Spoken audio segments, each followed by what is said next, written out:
بسم اللہ الرحمن الرحیم۔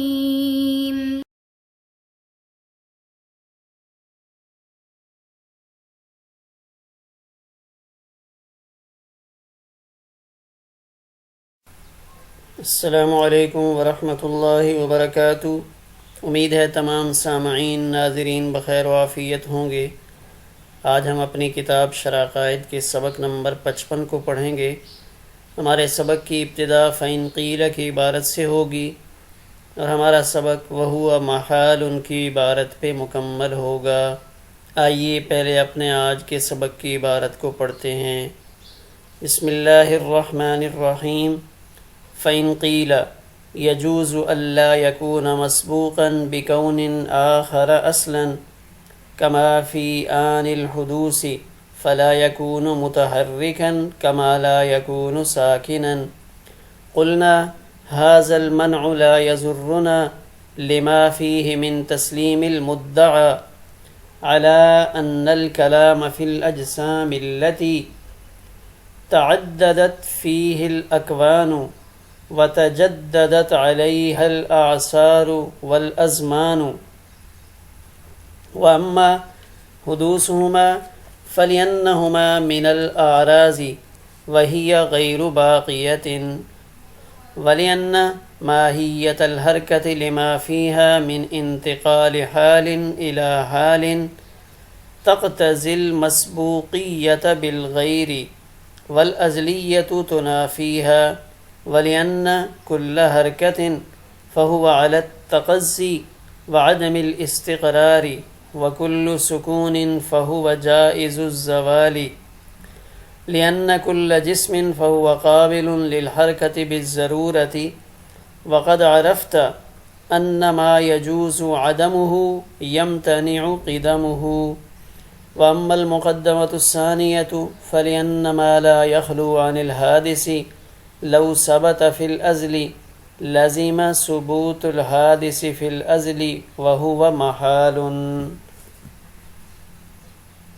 آئیے اب اپنے سبق کی عبارت کا ترجمہ کرتے ہیں۔ فَإِن قِيلَ پس اگر کہا جائے کہ یہ بھی جائز ہے کہ وہ کون مسبوق نہ ہو دوسرے کون سے اصلاً بالکل، جیسا کہ پیدا ہونے کے وقت، آن الحدوث پیدا ہونے کے وقت، تو فلا یکون متحرکن پس وہ متحرک نہ ہوگا، کما لا یکون ساکنن جیسے وہ ساکن بھی نہیں ہوگا۔ قلنا تو ہم کہیں گے ھذا المنع لا یضرنا یہ اعتراض ہمیں کوئی نقصان نہیں پہنچائے گا۔ کیوں؟ اس وجہ سے لما فیہ من تسلیم المدعا اس لیے کہ اس میں تو ہمارے دعویٰ کو تسلیم کر لیا گیا ہے۔ علی ان الکلام علاوہ اس بات کے گفتگو تو ان اجسام میں ہو رہی ہے کہ جن کو اکوان متعدد ہو چکے ہوں اور وتجددت علیہ الاعصار والازمان اور جن پر بہت عرصہ اور زمانہ گزر چکا ہو۔ واما حدوثہما بہرحال ان دونوں یعنی حرکت اور سکون کا حادث ہونا تو اس لیے ہے کہ وہ دونوں آراز میں سے ہیں، وہی غیر باقیۃ اور وہ باقی رہنے والے نہیں، وَلِأَنَّ ماہیت الحرکتی اور اس لیے کہ حرکت کی ماہیت اس وجہ سے کہ اس میں ایک حالت سے دوسری حالت کی طرف انتقال ہوتا ہے، مسبوق بالغیر ہونے کا تقاضا کرتی ہے۔ تقتضی المسبوقیۃ بالغیر وہ حرکت مسبوق بالغیر ہونے کا تقاضا کرتی ہے، والازلیۃ تنافیہا اور ازلی ہونا اس کے منافی ہے، وَلِأَنَّ اور اس لیے کہ جو بھی حرکت ہے، کل حرکت جو بھی حرکت ہے، فَهُوَ عَلَى التَّقَضِّي وَعَدَمِ الْاِسْتِقْرَارِ تو وہ ختم ہونے اور برقرار نہ رہنے پر ہے، وَكُلُّ سکون اور جو بھی سکون ہے، فَهُوَ جَائِزُ الزَّوَالِ تو اس کا زوال ممکن ہے، اس لیے کہ لِأَنَّ كُلَّ جِسْمٍ جو بھی جسم ہے تو وہ حرکت کو قبول کرنے والا ہے بداہتاً وقد عرفت اور آپ پہچان چکے ہیں کہ انما یجوز عدمہ کہ جس کا معدوم ہونا جائز ہے اس کا قدیم ہونا محال ہے۔ بہرحال مقدمہ ثانیہ تو اس لیے کہ جو شے حادث سے خالی نہیں، اگر وہ ازل میں ثابت ہو تو لازم آئے گا حادث کا ثبوت ازل میں، اور یہ محال ہے۔ آئیے اب اپنے سبق کی تشریح کو دیکھتے ہیں۔ فَإِن قِيلَ، یہاں سے ایک اعتراض کیا جا رہا ہے، اور اس اعتراض کی بنیاد اس بات کو بنایا گیا کہ آپ نے پیچھے کہا کہ آیان کو متحرک اور ساکن میں منحصر کرنا ضروری ہے، یعنی جتنی آیان اس کائنات میں موجود ہیں ان کے دو ہی حال ہوں گے، یا وہ متحرک ہوں گی یا ساکن ہوں گی، کوئی تیسری حالت نہیں ہو سکتی۔ تو اس نقطے پر یہ اعتراض کیا گیا ہے، تو یہاں اس اعتراض کو نقل کر کے اس کا جواب دیا ہے۔ آئیے اعتراض کو دیکھتے ہیں کہ کیا اعتراض کیا ہے۔ اعتراض کا خلاصہ یہ ہے کہ آپ نے فرمایا کہ جسم و جوہر حرکت و سکون سے خالی نہیں ہے، لیکن جو جسم مثلا ابھی ابھی پیدا ہوا ہو، جو ابھی ابھی وجود میں آیا ہو، اس کو نہ متحرک کہہ سکتے ہیں نہ ساکن، کیونکہ اس سے پہلے اس کا کوئی حیز تھا ہی نہیں۔ تو یہاں آپ کی دلیل کیسے جاری ہوگی؟ تو اس کو کیا کہیں گے جو ابھی ابھی وجود میں آیا، اس کو متحرک کہیں گے یا ساکن کہیں گے؟ کیونکہ حرکت و سکون کی تعریف تو اس پر جاری کرنا مشکل ہے۔ تو اس کا جواب دیا کہ اس میں تو ہمارا فائدہ ہے، اس اعتراض سے تو ہمارا دعویٰ ثابت ہو رہا ہے۔ وہ کیسے؟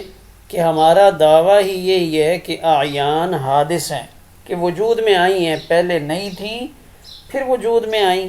تو آپ نے تو خود ہی اقرار کیا کہ ایک نیا جسم جو ابھی وجود میں آ رہا ہے، تو اعتراض سوچ سمجھ کے کرنا چاہیے۔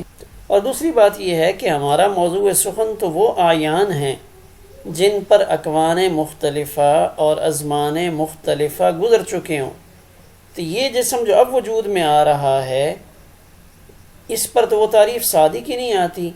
تو یہ آپ کا اعتراض خروج عن المبحث کی قبیل سے ہوگا۔ ایک دفعہ عبارت کو دیکھ کر بھی اس اعتراض کو سمجھتے ہیں۔ فَإِن قِيلَ يَجُوزُ أَلَّا يَكُونَ مَسْبُوقًا بِكَوْنٍ آخَرَ أَصْلًا، ممکن ہے کہ کوئی کون دوسرے کون سے بالکل مسبوق ہو ہی نہیں، اس وجہ سے کہ سب سے پہلا کون تو وہ خود ہو، اس سے پہلے کوئی کون ہو ہی نہیں، جیسا کہ عن الحدوث، وجود کے وقت میں، یعنی کوئی جب عین اس وقت میں جب وجود میں آ رہا ہوتا ہے تو یہ اس کا وہ پہلا کون ہوتا ہے جو اس کو حاصل ہو رہا ہوتا ہے، اور وہ کسی کون سے مسبوق نہیں ہوتا۔ تو اب فلا یکون متحرکا، تو اب اس کو متحرک بھی نہیں کہیں گے۔ کما لا یکون ساکنا، جیسا کہ اس کو ہم ساکن بھی نہیں کہہ سکتے، اس لیے کہ آپ پیچھے کہہ آئے ہیں کہ متحرک یا ساکن ہونے کے لیے ایک کون کا دوسرے کون سے مسبوق یعنی مؤخر ہونا ضروری ہے۔ تو اس اعتراض میں ہم نے ثابت کیا کہ یہ بات ضروری نہیں ہے کہ ایک کون دوسرے کون سے متأخر ہو۔ تو قلنا هذا المنع لا يضرنا سے اس کا جواب دیا کہ یہ اعتراض تو ہمارے لیے نقصان دہ نہیں ہے، اس لیے کہ اس میں تو ہمارے دعویٰ کو تسلیم کرنا ہے۔ الا ان الكلام في الاجسام التي تعددت فيها الاكوان وتجددت عليها الآثار والازمان۔ قلنا هذا المنع کی عبارت سے ہم اس سوال کے پہلے جواب کو دیکھ سکتے ہیں، اور علی ان الکلام فی الاجسام التي تعددت فيها الاكوان سے اس عبارت کو ہم اس قیل کا، اس سوال کا دوسرا جواب کہہ سکتے ہیں۔ اب اس دوسرے جواب کا حاصل یہ ہے کہ یہاں اعیان سے مراد وہ ہیں جن پر صدیاں گزر چکی ہوں اور ان کو بے شمار اکوان حاصل ہو چکے ہوں، یعنی ایک طویل زمانہ گزرنے کی وجہ سے شاید کسی کو یہ خیال ہو کہ یہ قدیم ہوں اور ہمیشہ یوں ہی رہیں گے جیسے افلاک و عناصر رہ گئے وہ اعیان جن کا حدوث مشاہد ہے اور قسم بھی ان کو حادث مانتے ہیں، تو ان میں تو ہماری گفتگو ہی نہیں ہے۔ وَأَمَّا حُدُوثُهُمَا، بہرحال ان دونوں کا حادث ہونا یعنی حرکت اور سکون کا حادث ہونا، تو ان کے حدوث پر مزید گفتگو فرما رہے ہیں اور 3 وجوہات بیان کی ہیں حرکت اور سکون کے حادث ہونے کی۔ پہلی وجہ تو یہ بتائی فَلِأَنَّهُمَا مِنَ الْآرَاز، کہ یہ تو آراز ہیں جو باقی نہیں رہتے، یعنی حرکت اور سکون آراز کی قبیل سے ہیں، اور آراز حادث ہیں، پیدا ہوتے ہی فنا ہو جاتے ہیں، باقی نہیں رہتے۔ دوسری وجہ بیان کی وَلِأَنَّ مَاهِيَّةَ الْحَرْكَةِ لِمَا فِيهَا سے، کہ حرکت اس لیے بھی حادث ہے کہ وہ ایک حالت مثلا سرعت سے دوسری حالت یعنی بطوت کی طرف منتقل ہوتی رہتی ہے، اس لیے ایک وقت میں حرکت جس حالت کے ساتھ متصف ہوتی ہے اس کے علاوہ دوسرے آن میں وہ دوسری حالت کے ساتھ متصف ہوگی۔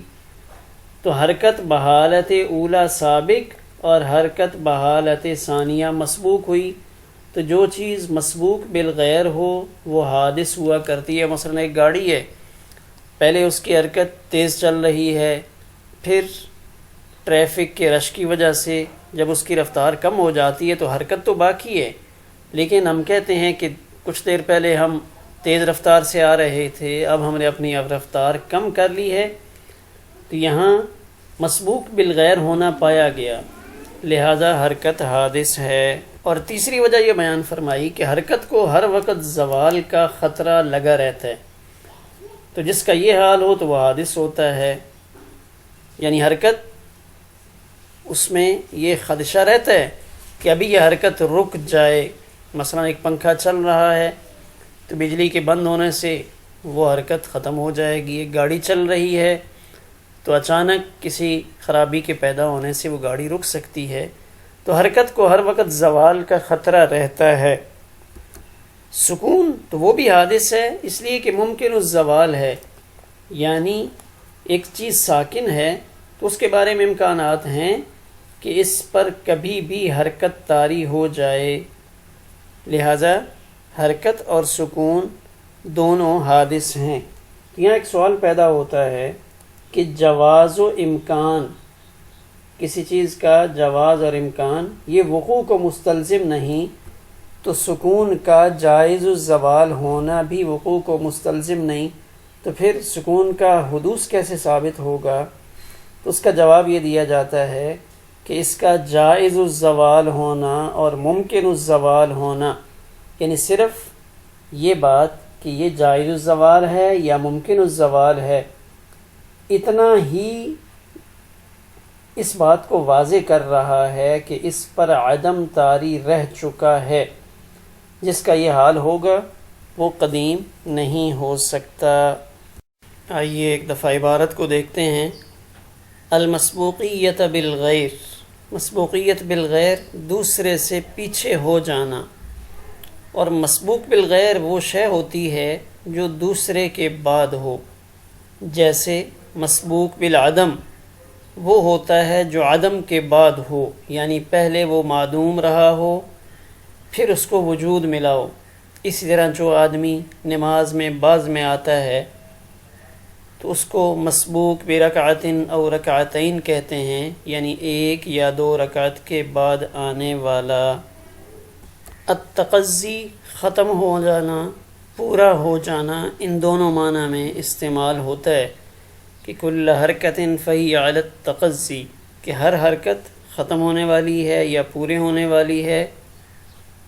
شارح رحمہ اللہ تعالیٰ نے اعیان کا حدوث بیان فرماتے ہوئے ایک قیاس پیش کیا تھا، تو اس قیاس کا پہلا مقدمہ اس کو صغرا بنایا تھا اور اس کی دلیل پیش کی تھی۔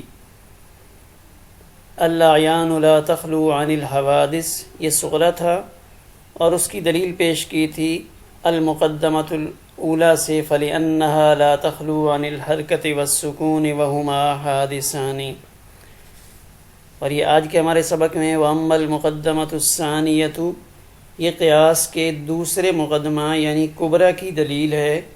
کبریٰ وہاں پہ یہ تھا كُلُّ مَا لَا يَخْلُو عَنِ الْحَوَادِثِ فَهُوَ حَادِثٌ۔ اس پر شارح رحمہ اللہ نے دلیل پیش فرمائی ہے کہ جو چیز حوادث سے خالی نہ ہو پھر بھی اس کو ازل میں مانا جائے، جو حوادث سے خالی نہ ہو اس کو ازل میں مانا جائے تو حادث کا ازل میں ہونا لازم آئے گا، اور یہ باطل ہے۔ اور جو باطل کو مستلزم ہو وہ خود بھی باطل ہوا کرتا ہے، لہذا معلوم ہوا کہ محل حوادث کو حادث نہ ماننا، محل حوادث کو حادث نہ ماننا باطل ہے، لہذا کبریٰ درست ہے اور نتیجہ درست ہوا کہ تمام اعیان حادث ہیں۔ تو جب اعیان و اعراض حادث ٹھہرے تو مجموعہ یعنی عالم بھی حادث کہلائے گا۔ ہمارا آج کا سبق اسی پر مکمل ہوا۔